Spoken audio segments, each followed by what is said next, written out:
Hello everyone, this is part 2 of my previous video about final dungeons in Final Fantasy games, with the main focus about how important they are for the world of each respective game, in a lore related or thematic sense, not so much about game mechanics or designs. We left off after talking about the places in Final Fantasy X and X-2, so this video will focus from Final Fantasy XI until 16, including some special examples in between. Before we move on, make sure to give a like to the video and subscribe if you want to. I would really appreciate it, I just think it'd be pretty nice. In our starting game, we already have a very peculiar case, as Final Fantasy XI is the first MMO of the series, leaving aside the single player and linear story experience we are used to so far. And more importantly, with different expansions and updates, it's hard to pinpoint a single real final dungeon of the game as a whole, so I'm going to mention a couple. And as a disclaimer, I didn't experience this myself as a player, but I want to give them the time and focus they deserve. Well, to be more precise, due to this non-linear nature of Final Fantasy XI, there is technically no true final dungeon, but we can consider these as the areas preceding the final showdown where the last couple of mission storylines take place. First of all, the original game storyline. This one has its final missions in the dungeon known as Castle Zvahl. The idea here is to go through a couple of areas with the objective of reaching the throne room of the place and have a final clash against the first main antagonist of the game, Shadow Lord. These areas are the Castle Zvahl Baileys and Castle Zvahl Keep, altogether form the headquarters of the Shadow Lord and his Beastmat army during the Crystal War, a major historical conflict in Final Fantasy XI. To understand this stronghold importance, we have to understand who the Shadow Lord is. In this game, there are many enlightened races, and one of them is the Galka, and among them there's the great swordman and tailkeeper Raogrim, who carries the memories of his people and functions as their cultural leader. Back then, he, along his close allies Cornelia and Ulrich, were part of the mission to explore a mysterious energy source that was of interest for many parties, and as you could expect, things didn't go that well, as during the heat of the mission, Ulrich betrays and assaults Raogrim to a fight, and before he could deal the killing blow, it was Cornelia who intercepted and took it instead. Ulrich then ran away and decided to lie to the rest of the expedition to come back, leaving Raogrim to succumb to the injuries with the dying Cornelia at his side, not without being overcome by rage, and these intense emotions resonated with the crystal hidden far below the Northlands, embracing him and turning him into the Shadow Lord. A tragic origin of the main antagonist who started the famous Crystal War, and whose stronghold is this dungeon we take on at the end of the first release of Final Fantasy XI. Well, not exactly him, as he was defeated in combat 30 years before the start of our journey by the Dark Knight Zvahl, but we still get to experience a fight against him as the final boss of the game. And the other one I want to highlight is the place from the final full expansion this game got in 2015, Rhapsodies of Vana'diel. And the site the final event took place is called Reisenjima, and the mother crystal of it, as this expansion features as its protagonist the character called Iroha, a chief priestess of the Reisen Shrine, born in a world where Vana'diel was consumed by Cloud of Darkness. At the very least, I can still recommend watching the ending of this expansion, as the player must save Iroha from the crystal, and many key characters of the game makes their appearance at those crucial moments, and in my opinion it has an emotional farewell, even if you are not an active player, as it gets very real, where you can see that the devs are expressing themselves through the characters after many and many years of constant support, and it can't get cuter than that.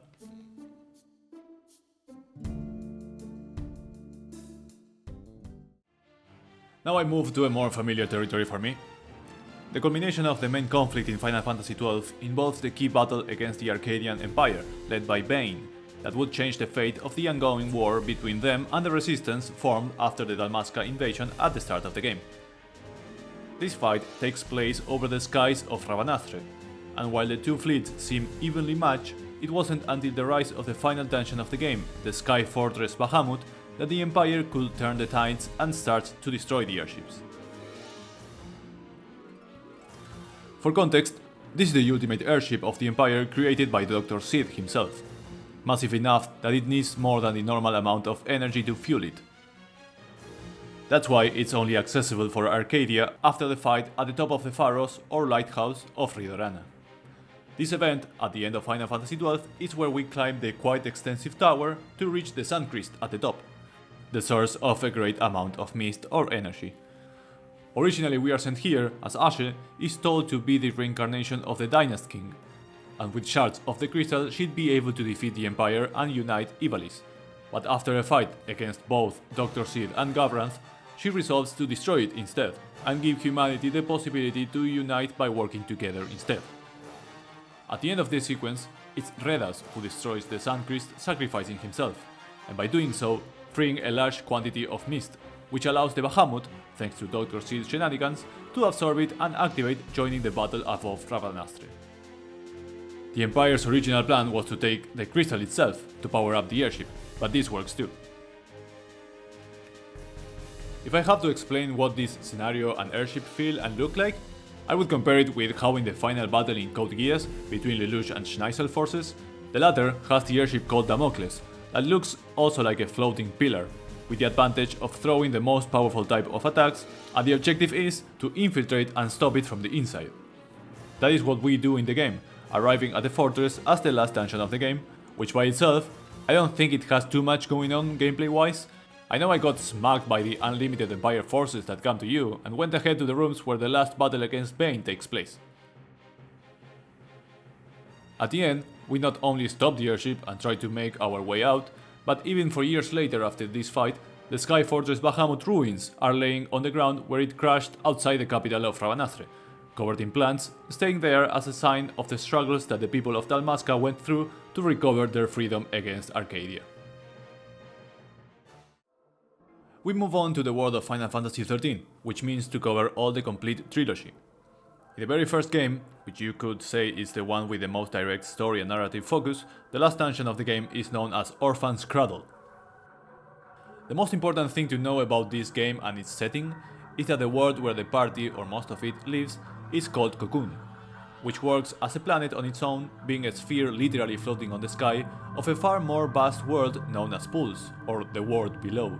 which is considered like hell for everyone at Cocoon because of the dangers there, plus the fact that there have been some past wars between them. And the other thing is the existence of the Fal'Cie, godlike creatures who nurture humanity, providing energy and food for their survival, for example, that also works as a governing force, and that they have the capacity to turn some people into Lucy, or branding them, which seals their fate by forcing them to fulfill a certain focus and gain eternal life, or turn into the mindless monsters known as Sith. With that being said, at the end of the game, by the time we Lucies are about to reach the final dungeon, we are also aware that the Fal'Cie true plans and the focus given to us is to destroy Cocoon in its entirety with the humans they have been taking care of, to bring back the gods, creator of the world, who has abandoned it, and for that, millions of lives, no less the entire population of Cocoon, must be sacrificed. For this plan, the Fal'Cie manipulates the humans to fall for their trap and attempt to take down Eden, the capital of this governing force, known as the seat of the Sanctum,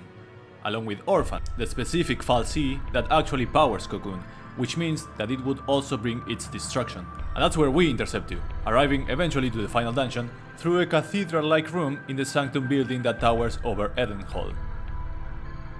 This place exists in an alternate dimension created by the Fal'Cie Eden, and its most unusual feature for a final dungeon is that the main body of the area is one room, the Tesseracts, which instead reconfigures itself several times, mostly after the boss fights present. The Cradle is Orphan's resting place, the Fal'Cie previously mentioned, and around you can see following and kinda helping us Eden's servants, who also create two portals inside the first chamber, one of which enables the player party to return outside to Eden Hall, and another leads to the Grand Pulse, so we are able to go back and keep doing some side missions and such. The last thing about this place is precisely its last room, known as the Narthex, which, as you can see, it changes completely the aesthetics of the place, where Barthandelus and Orphan waits for the party, and we end the game with the struggle to fight our own fate along it too. This place is even used for many promotional pictures of the game, with Lightning, or even the whole party, Sarah included, on it.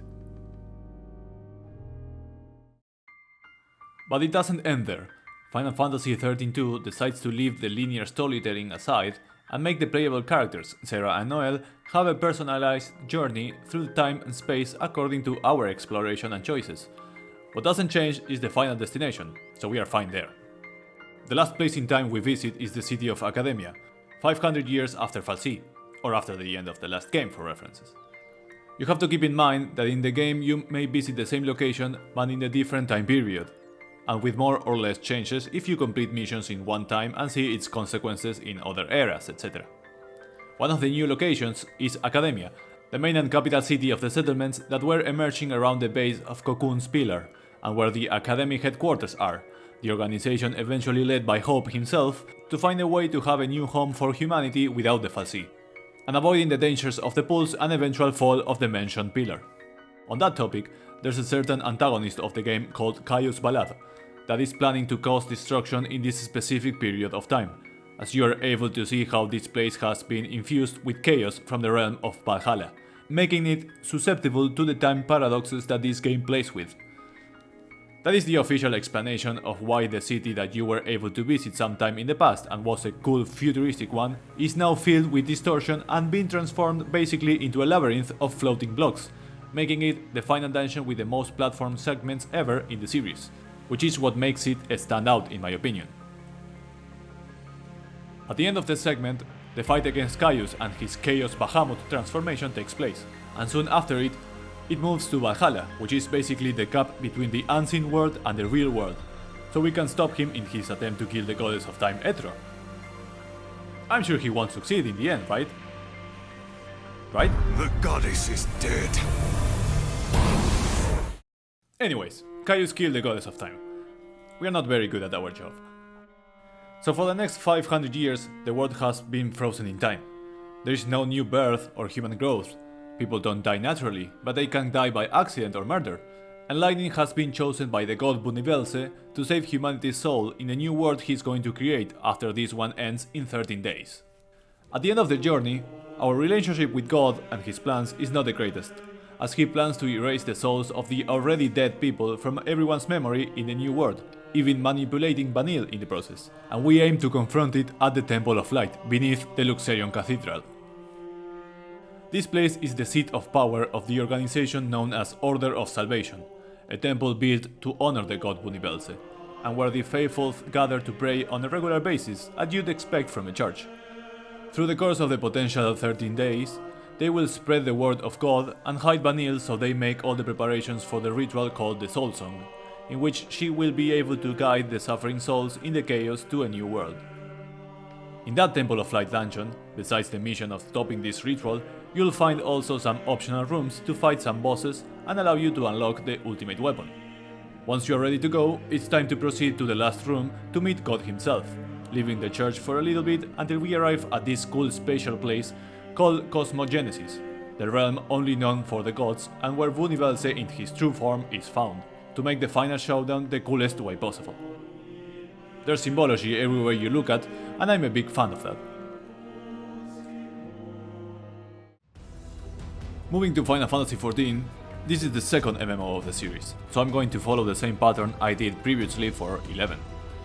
Which means talking about the first final dungeon of the game, that is totally the one on Reborn, and not the 1.0 version. And the latest one, before Dawn Trail sneaks its way in the next year, I believe. So I'm sorry beforehand to leave behind some places that you may find more relevant as a whole that exist in other expansions. Starting from Reborn, the final dungeon for the main scenario storyline of the game is the Praetorium, which is basically a stronghold within another stronghold, and the command center for the Guardian Empire's invasion in Orsia, host of many Magitech weaponry. Reaching this place is the main objective of the major showdown at the end of the game known as Operation Archon, led mainly by the Scions of the Seventh Dawn. A response from the Orsian Alliance to one of the main antagonists, Gaius Van Velsar, or the Black Wolf, as he's planning to use what is known as the Ultima weapon upon the city-states and tribes, which will be our target, and it looks as you expect Ultima weapon to look like. To be able to even reach the Praetorium first, the players have to disable the Magitech shields that are protecting the dungeon surrounding it, by completing its previous dungeon called Castrum Meridianum, considered the first part of this final event. With the Magitech fields now out of commission, the path to the Ultima weapon now opens, and for that, Cid's airship, the Enterprise, will be able to bring the players to the stage of the final confrontation against the Black Wolf. The other thing we can add about this place or this operation is the involvement in the fight of the Asian La Habrea, who is the one that triggers the spell Ultima to activate and destroy most of this Praetorium stronghold. But it's fine, thanks to Heideline and the blessing of the Mother Crystal, the player is able to survive and take this fight against the Asian himself, who at this point discard the unconscious Gaius.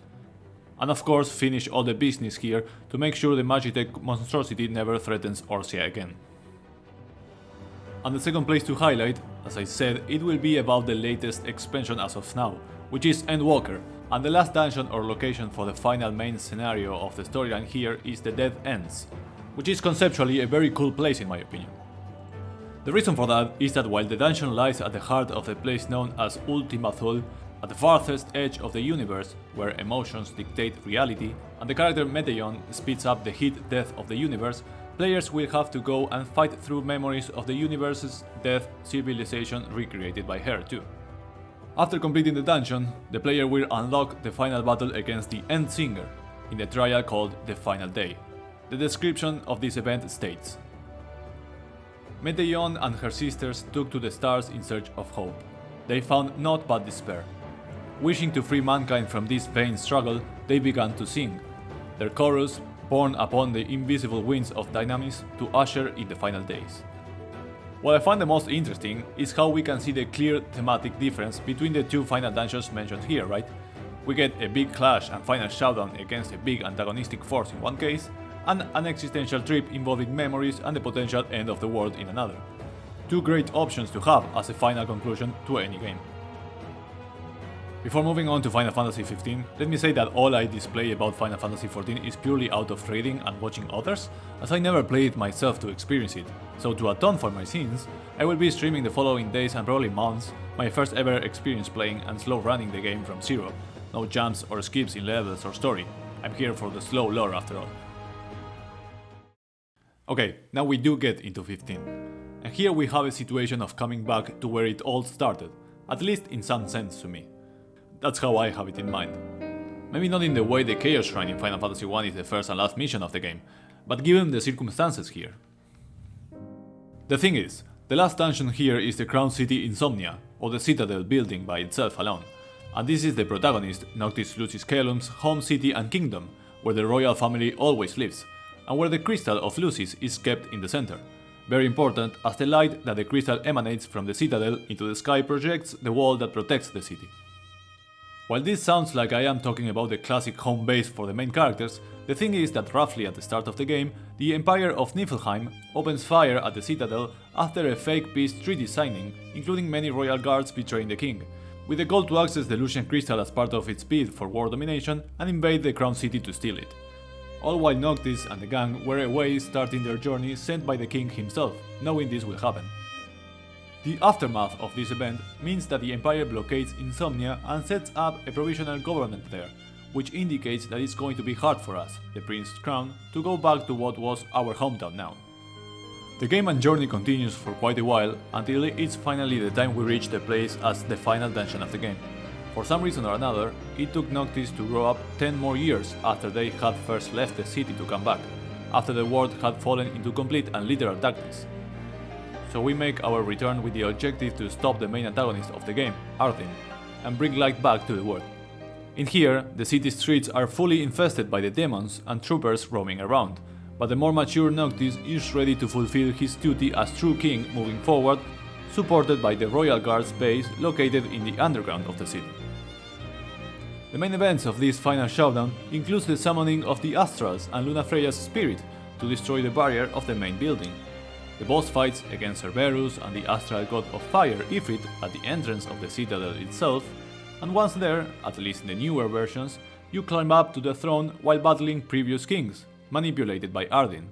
before the final clash between him and Noctis takes place and culmination of the game afterwards. Before moving to the latest installment, let me mention two spin-off games of the series that I always consider them at the same level of the mainline series when I start planning some shared topics to make videos about, and these are Final Fantasy Tactics and Final Fantasy Type-0. In case of the first one, As this is a strategy RPG, the term Final Dungeon is probably a little bit abstract, but as what we want to focus here is the lore and what represents in the world and story, it works just as well for us, and this is called the Airship Graveyard.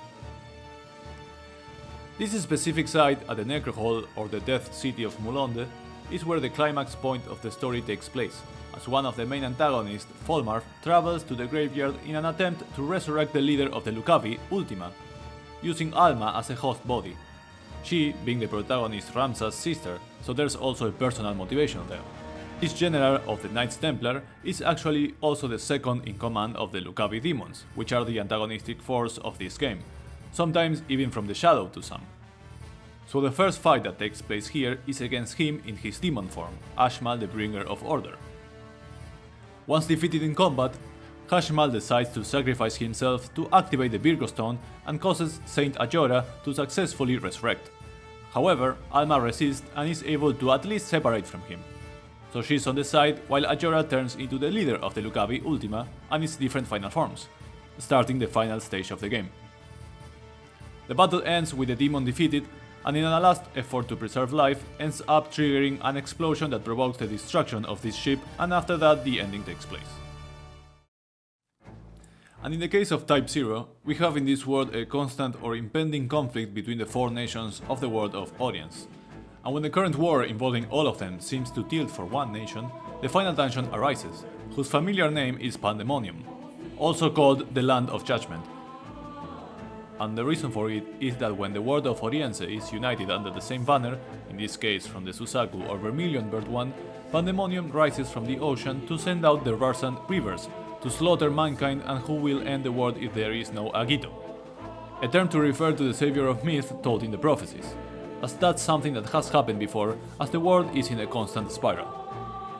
What's important to notice here is that these events happened after resisting the empire of Piaco, or the Militesi Empire, who was actually trying to invade all the nations to give prosperity to their own nation. But after being able to defeat them and put the world under our banner, all hell breaks loose. As Pandaemonium doesn't care if the reasoning for this unbalance of the world was from an empire's unprovoked search of power, or for just defending from the attack and taking the control instead. As long as all the crystals are controlled by one nation alone, the end of the world, Tempus Finis, is triggered. Talking about the dungeon itself, we are able to reach this place thanks to the Azure Dragon Lucy Celestia, as only them can enter this place. And we are told that Cid, the Imperial Marshal of the Militesi Empire, has become Agito. Aesthetically, this place has the apocalyptic vibe that matches with the name, and as a dungeon consists about splitting the party once again in different paths that are trials that Cid is giving us and guiding us through. With one of the main features is that we get to see glimpses of the four nations' different environments, not only from some windows, but also as part of the trials and bosses, including one that likes to have battles at big bridges. After some juicy drama, at the end we are able to reach Cid, who declares himself our judge, and so Class 0 have the final fight against the Rorsan Arbiter. And what happens next is more about the story of the game, and I will leave its conclusion for you to experience and enjoy crying.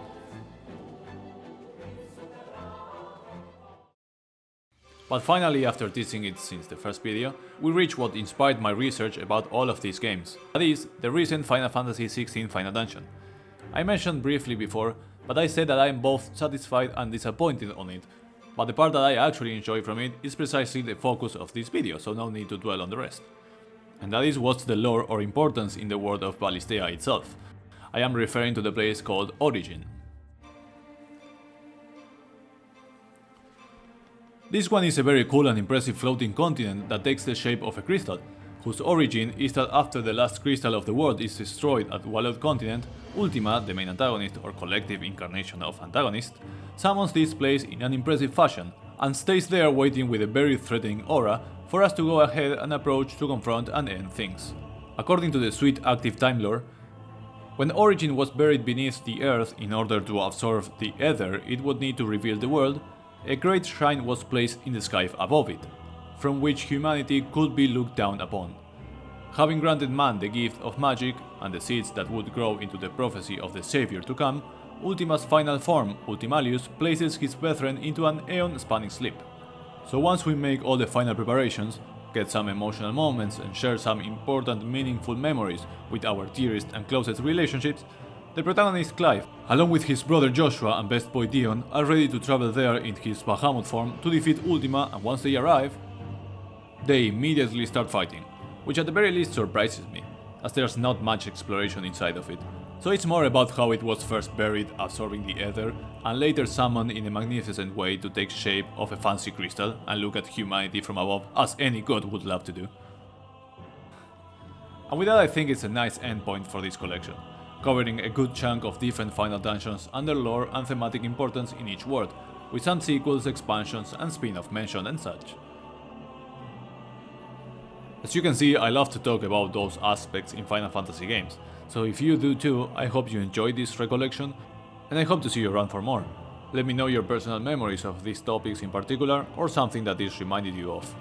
In the meantime, have a good time, enjoy some Final Fantasy, and I'll see you later. Love you.